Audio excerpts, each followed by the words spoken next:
আজকের ভিডিওতে আমি আপনাদের সাথে এমন দুটি ডিআইওয়াই আইডিয়া শেয়ার করব যা প্রতিটি মেয়ের জন্য সুপার ইউজফুল, স্পেশালি ফর হিজাব গার্লস। প্রথমত আমরা দেখব যে একটি বোরিং হিজাব পিনকে কিভাবে কিউট হিজাব পিনে কনভার্ট করা যায়। দ্বিতীয়ত এই পিনগুলোকে অর্গানাইজ করার জন্য একটি organiser. So let's see our first DIY. যেহেতু আমি ভিডিওটাকে শর্টস ভিডিওর জন্য শুট করেছিলাম, এই জন্য তোমরা তোমাদের সুবিধার্থে ভিডিওটাকে ফুল স্ক্রিন করে নিয়ে ফোনটাকে ঘুরিয়ে নিতে পারো। ফার্স্টে আমি আমার সারা বাড়ি খুঁজে কিছু জুয়েলারির টুকরো আমি কালেক্ট করেছি। আর এই ডলটা আমি জানি না, এটা হয়তো আমার বোনের কোনো ক্লিপে ছিল। এবার আমাদেরকে ওই নর্মাল হিজাব পিনগুলো নিয়ে নিতে হবে। ওর মাথার অংশটা আমাদেরকে একটু পুড়িয়ে নিতে হবে যাতে ওই বিটসটা গলে যায়। ওই মাচেসটা খারাপ হওয়ার কারণে আমি ভিডিওতে দেখাতে পারলাম না। এখানে দেখো ওই পিনগুলোর মধ্যে এমন একটা পিন যার মাথার ওপরে ওই বিটটাই নেই। ওরা হয়তো জেনেই গেছিলো যে আমি এটা দিয়ে ডিআইওয়াই করবো। এখন আমাদের দরকার হচ্ছে একটি গান। জলদি জলদি লাইক করো, না হলে এই গান দিয়েই গুলি করবো। গ্লু গানের সাহায্যে আমরা পিনগুলোকে এটার সঙ্গে স্টিক করে নেব। ভালোভাবে স্টিক করবে কিন্তু। এর আগেও আমি এইভাবে হিজাব পিন বানিয়েছিলাম। আমার কাছে একটা ক্যান্ডি শেপের বিটস ছিল যেটা দিয়ে আমি হিজাব পিনটা বানিয়েছিলাম। ওটা আমি টিউশনে পড়ে যাওয়ার পর সেটা হারিয়ে ফেলেছিলাম। তখন অনেক বেশি খারাপ লাগছিল হিজাব পিনটার জন্য। ওটা অনেক বেশি আমার ফেভারিট ছিল, এই জন্য অনেক বেশি খারাপ লাগছিল। যাই হোক, তোমরা এই জন্য এটাকে ভালোভাবে স্টিক করবে, না হলে রাস্তায় আমার মতো হারিয়ে যাবে। এই একইভাবে এই হটগুলোর সাহায্যে আমাদের সবগুলো আটকে নিতে হবে, তাহলেই হয়ে যাবে আমাদের হিজাব পিন। এটা দেখে কেউ বুঝতেও পারবে না যে এটা ডিআইওয়াই করেছে। এটা বানাতে বানাতে আমার বোন আমাকে এটা দিয়ে গেল।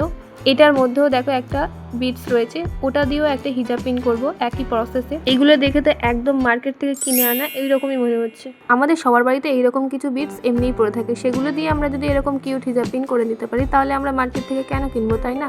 আর হট গ্লু, সেটা যদি তোমাদের বাড়িতে না থাকে তাহলে তোমরা এমনি নর্মাল ফেবিকুইক দিয়েও করে নিতে পারো। চলো এবার এটা কি ইউজ করে দেখার পালা যে আদেও এটা কাজ করছে কিনা ঠিকঠাক। আমি জানি এটা ঠিকঠাকই কাজ করবে, কারণ এটা অলরেডি আমি ইউজ করে দেখেছি।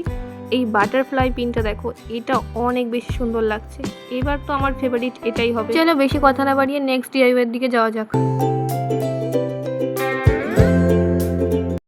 আমাদের মেয়েদের সবচেয়ে বড় সমস্যা হচ্ছে এই পিনগুলোকে অর্গানাইজ করে রাখা, কারণ এটাই আমরা সবচেয়ে বেশি হারিয়ে ফেলি। এই সমস্যার সমাধান করতে আজকে আমি বানাচ্ছি পিন অর্গানাইজার। ফার্স্টে আমি একটি নর্মাল ফেব্রিক নিয়ে নিয়েছি, যেটাকে আমি অলরেডি রাউন্ড শেপে কেটে নিয়েছি। এবার এর ধার বরাবর আমাদেরকে সেলাই দিয়ে নিতে হবে।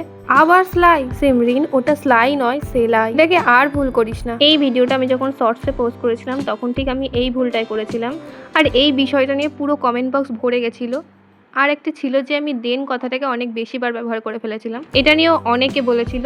সত্যি বলতে এই সেলাই কথাটাকে আমি সেলাই সেলাই বলতে থাকি, আমি জানি না কেন, কিন্তু এটা বলতে আমার অনেক বেশি অসুবিধা হয়। এই ভিডিওতে যখন আমি ভয়েসটা দিই তখন কতবার যে আমি এই কথাটাকে ভুল করেছি তা তোমরা ভাবতেও পারবে না। যাই হোক, আমি চেষ্টা করবো যে এইদিকে একটু খেয়াল রাখা যাতে ভুল না হয়।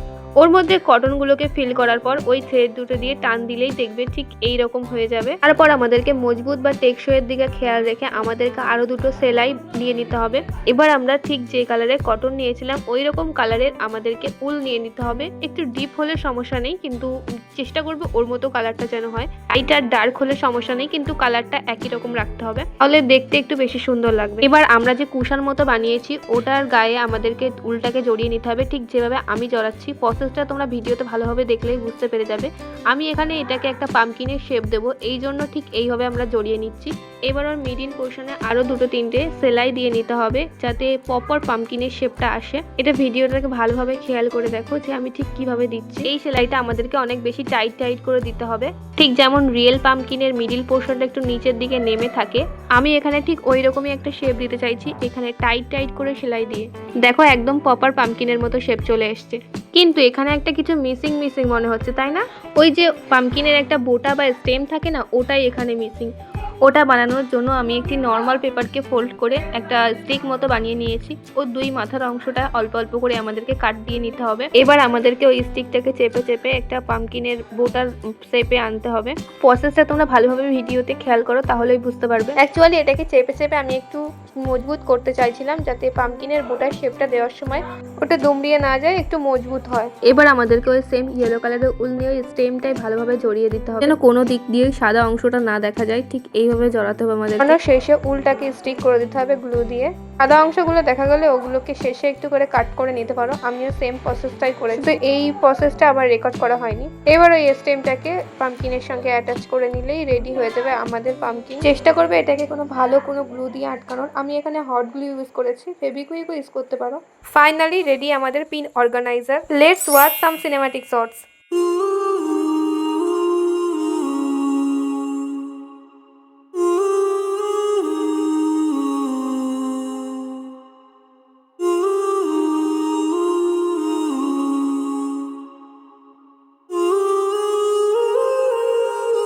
দুটো আইডিয়ার মধ্যে সবচেয়ে সুন্দর কোনটা ছিল সেটা অবশ্যই কমেন্টে বলো। ভালো লাগলে একটা লাইক করো। এই রকমই ভিডিও দেখার জন্য চ্যানেলটাকে সাবস্ক্রাইব করে রেখো। Thank you for watching.